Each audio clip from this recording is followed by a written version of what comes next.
পাহাড় থেকে সমতল সেজে উঠেছে ভোটের রঙে।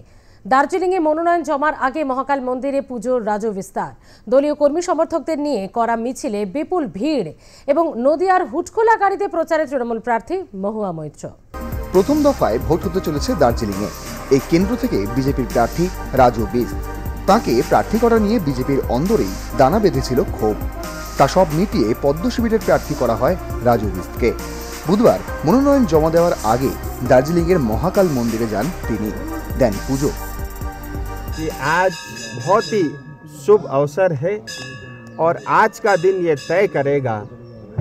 और इतने सालों से आज़ादी के 75 साल से ज़्यादा समय तक हमारे ऊपर जो दमन हुआ, आक्रमण हुआ, अतिक्रमण हुआ, उससे मुक्ति 4 जून को मिलने वाली है। और 4 जून की जो मुक्ति है उसकी शुरुआत आज हो रही है। इसलिए ये शुभ अवसर है।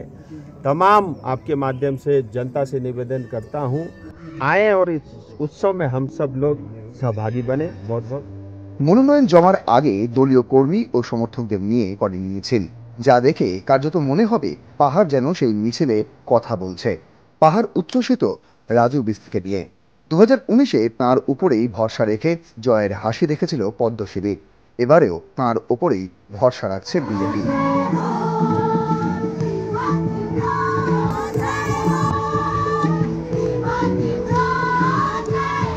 পাহাড়ে রাজু বিস্টের মিছিল।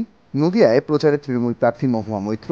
লোকসভা ভোটের আগে মহুয়া মৈত্রের হয়ে কৃষ্ণনগর কেন্দ্র থেকে প্রচার পর্ব শুরু করেছিলেন তৃণমূল সুপ্রিমো মমতা বন্দ্যোপাধ্যায়।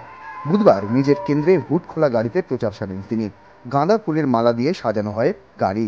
রোদের তীব্রতা থেকে রেহাই পেতে রোদ চশমা পরে প্রচার সারেন তিনি। গলায় পরেন রজনীগন্ধার মালা। রাস্তার দুধারে দাঁড়িয়ে থাকা উৎসুক জনতার সঙ্গে মেলান হাত। তাঁদের মধ্যে থেকেই এক সমর্থক প্রার্থীর হাতে তুলে দেন মাটির এক ভাণ্ডার। এভাবেই 2024 ভোটের আগে নিজের জমি তৈরি করতে মরিয়া ঘাসফুল শিবির। শুধু প্রচারই নয়, বিজেপির বিরুদ্ধে আক্রমণাত্মক পোস্ট করেন তিনি।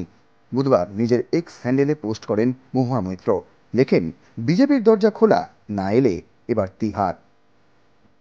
উৎপল পোদ্দার ও বিশ্বজিৎ দেবনাথের রিপোর্ট, আর প্লাস নিউজ।